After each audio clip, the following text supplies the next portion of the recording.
movie tree.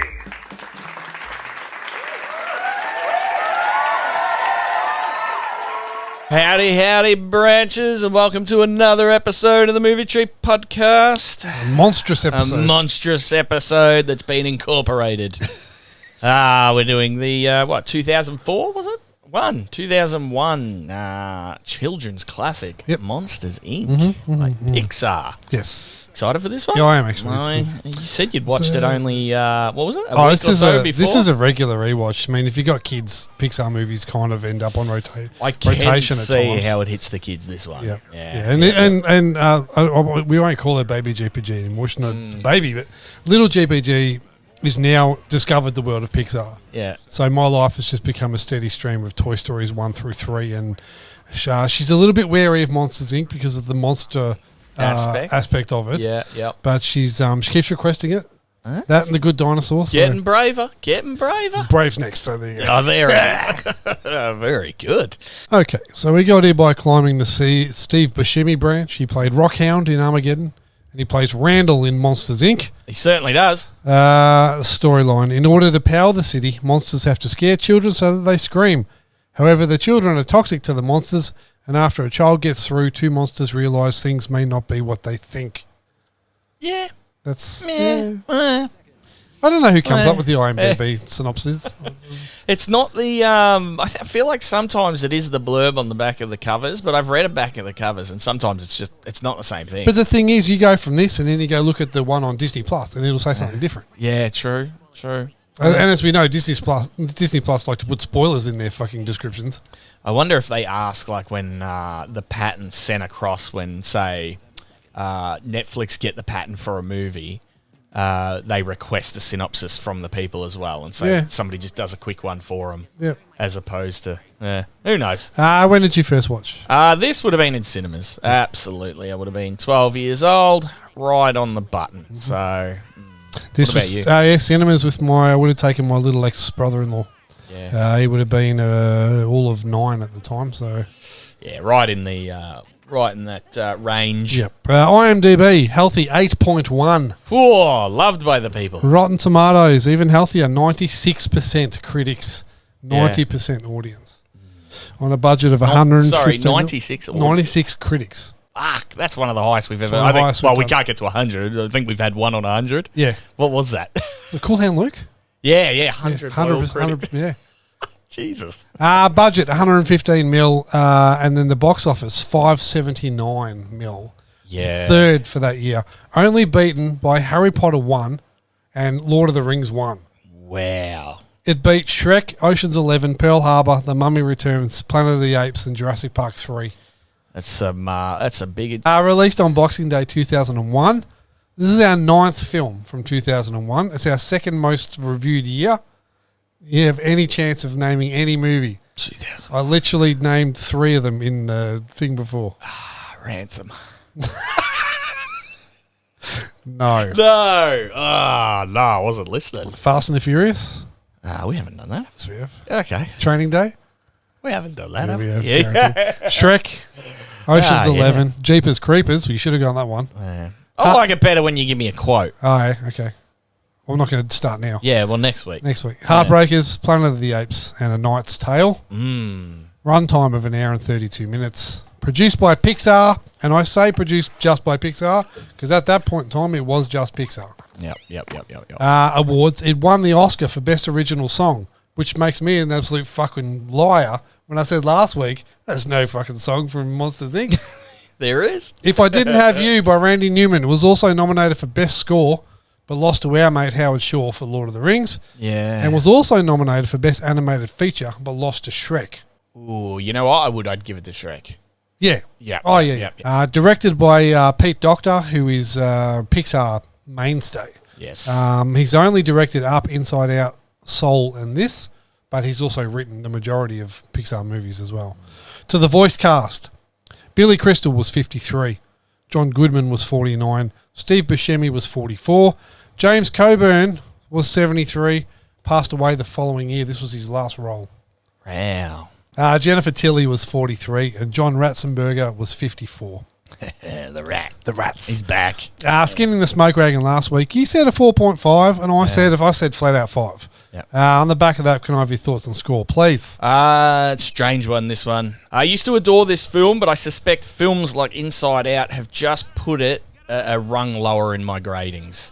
The final scene of Sully smiling at Boo's voice almost makes me walk away from the movie going, God, that's A grade. Yeah. But it took until the last final 30 seconds for the film, in the film, for me to think that. It has its cute moments, and it's a fantastic world that Pixar have built, but there is something missing in the depth of the story that Toy Story and Inside Out convey throughout the entirety of their respective films, and they're my barometers. It's good casting and moments where the animations are failing, but barely noticeable unless you're really looking for it, which I was. Still a very good film and holding up really well, so I have to give it a 4.2. 4.2, okay. That's fair enough. There are certain companies that stand out to me in my life and mean something to me. Lucasfilm is one, Apple is another, and Pixar is the third one on that list. Sometimes a movie's message is well hidden, and it's only apparent to some. Sometimes it reaches out and slaps you square in a fucking mush. This one is the latter. The magic of children's laughter powers the world. You cannot get any more blunt than that. I love this movie. I love Pixar. But I agree with you. There is something just a little bit missing from this movie. A little bit of depth with characters, perhaps. I'm not sure. Maybe some of the jokes just don't land as much as they used to now. Having said that, there's nothing more guaranteed to make me emotional than a Pixar movie. And the last, I don't know how many minutes it was of this movie, with the saying goodbye and the saying hello. That whole last bit for me is just ball city. But I have to go lower than what I said. I can't give this a 5 because, like you said, Pixar have better fare than this. Strangely enough, and for me, it's only slightly off. It's a 4.9. Yeah, right up there. So that gives it a 4.55, and that puts it just above Ghostbusters, just below Guardians of the Galaxy at 40th. Wow. Still that far down. Yep. Yeah, with 2 4 scores. Yep. Mate, it's going to get worse and worse and Yeah, worse. it's rough out there. It is rough out I there. like it. Best on ground. That was easy. Mary Gibbs as Boo. Whoever got her to laugh into the microphone is an absolute genius. I can tell you, it was Pete Docter using sock puppets. Yeah, because it's gorgeous to listen to. So every time she laughs, it lights you up and makes you think, and like the kitty and everything like that. Yeah. Yeah, Mike Wazowski. Absolutely amazing moments in the film, those. Yeah. What about you? I had Billy Crystal as Mike Wazowski. Yeah, he's good. He made up for the fact that he passed on voicing Buzz Lightyear with his performance. Spot on comedy from the great man. He makes me laugh every single time I watch this, to the point where during Billy Crystal's Hollywood Chinese Theatre hand/footprint ceremony, a small foot stamp in the shape of Mike's was also pressed into the cement next to Crystal's actual prints, and signature Mike W was written as well. Yeah. That's how much it's iconic. Mike Wazowski, that's an iconic thing. It makes you think straight of this fucking green eyeball with legs. Play of the day. Sully seeing Boo again. The smile on his face. Whoever animated that was perfect. Like he just looks in the door. Boo, kitty. And then just because he does look around for a beat, and then Kitty comes. Yeah.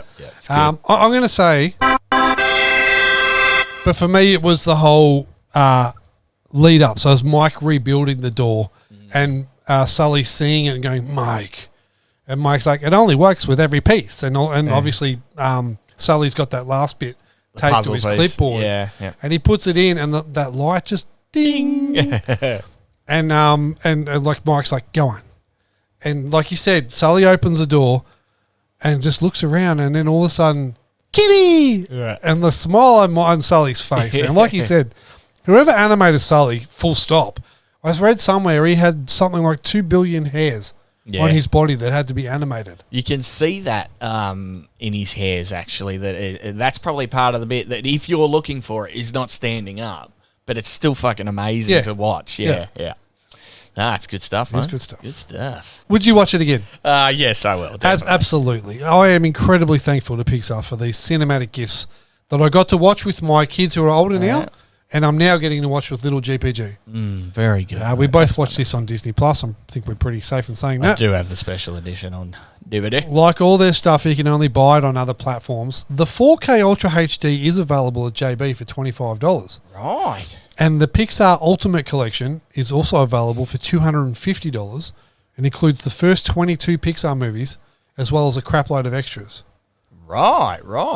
That's not bad. No, that's pretty good. Yeah, cool. Do you want some trivia? I do. Let's do some movie trivia. Body count. No, none. Zero. Nothing died in this I movie. feel like Randall got cooked. Randall, I mean, cooked and eaten. probably cooked and eaten, but we don't see that, and we can only include stuff that we see. Thrown out to the ants. Yes. In Yeah. the bug's laugh. Mary Gibbs was so young that it proved difficult to get her to stand in the recording studio and act her lines. Instead, they simply followed her around with a microphone and just cut Boo's lines together from the things she said while she played. That'd be funny to watch. How good if would someone's that be? got that on Imagine that's tape. your job. Yeah. You got like the boom mic, the big earphones on.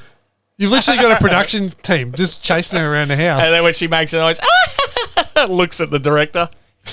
Thumbs up. In the movie, there are several hidden Easter eggs referencing to what was their next film, Finding Nemo. First, at the Harryhausen's restaurant, behind the octopus chef, there is a painting of Nemo on the wall, which I did not notice. No. Second, when Sully throws Randall into a bedroom, a statue of Nemo can be seen on the wall into the bedroom.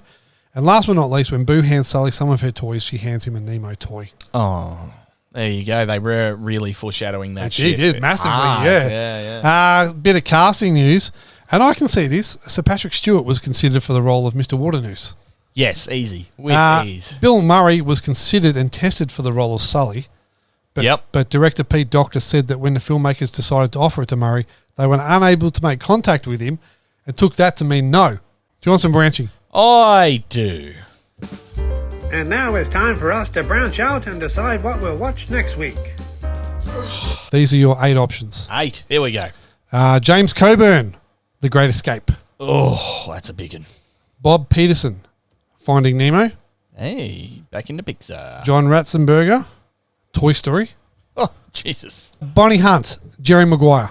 Hey, Jerry. Jack Angel, Beetlejuice. Beetlegeist. Bob Bergen, Gremlins. Yep. Ashley Edna, Spider-Man. Spider-Man. And Pat Fraley, I Am Legend. Ooh, is that Spider-Man? Is that That's the first Maguire. the first Maguire? Yep. The Great Escape. Yes. We'll take that out anyway. Great Escape. It's a bit long. Great Escape gone. We wanted to watch that. We did want to watch that first, yes. Yeah. I reckon take out Finding Nemo and Toy Story. I don't want to go back to back on Pixar. Beetlejuice, I just watched to watch Beetlejuice. I was wondering if you'd done that. I just think Gremlins would be a laugh. Would be a lot. I haven't seen Gremlins. Fuck, I couldn't even tell you the last time I saw Neither it. can I. And they're making, there's another one. I think it's going to be made It's on a series, I Disney. think, isn't it? Yeah. We should probably watch it. Probably should. We should probably watch it. Let's go Gremlins. Gremlin. That was probably supposed to be English. We're going Gremlins. Yep. 1980s classic, Yep. non-Spielberg movie. There will be all practical. Oh, yes. All practical. CGI stood for probably something else back then. Let's skin it, I reckon. Go ahead, skin it. Skin that smoke wagon and see what happens. Now, I don't think you'll find 2 movies more different than each other than Gremlins 1 and Gremlins 2. Yeah. Gremlins 1, from memory, is more of a horror comedy. Yep.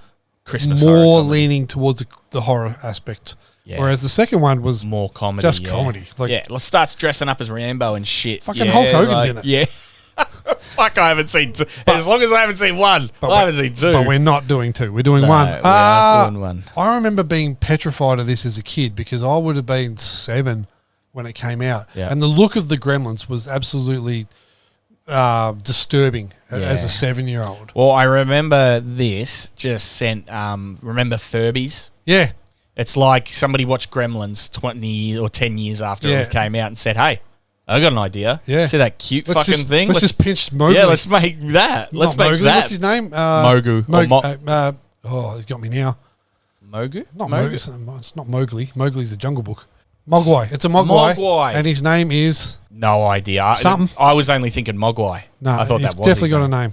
But yeah, talk about Elmo. His name's Elmo. Talk about cute product placement. Yep. He's the cutest thing on earth. Oh, yeah, absolutely. And when he's hurting, like I think it's waterfalls on him. That's the one that gets him first, or is he eating? I think maybe he eats. But fucking hell, when he's in pain, you're sitting there you're like, no. I just remembered his name. What? Gizmo. Gizmo. You weren't even close. No. None of us were. No. But I'll go. I reckon the comedy will still be adultish. So unless it's aged poorly, I think it could get up there. It could. And like you said, it's all practical. Yeah.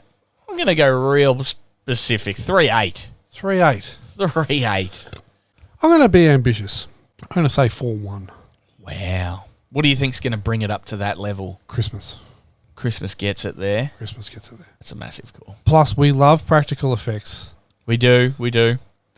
From memory, there's no there might be a tiny bit of magical stardust bullshit CGI. Yeah. But there's no CGI creatures. Like Tinkerbell type shit. Yeah, like sprinkling dust on something. Yeah. And like you said, Gizmo is cute as fuck. It was ahead of its time in ways. Some people debate whether it's a Christmas movie or not. We'll find out. We'll definitely will. We'll let you know next week on the Movie Tree Podcast. Tune in. Same tree time. Same tree channel. Same branch channel.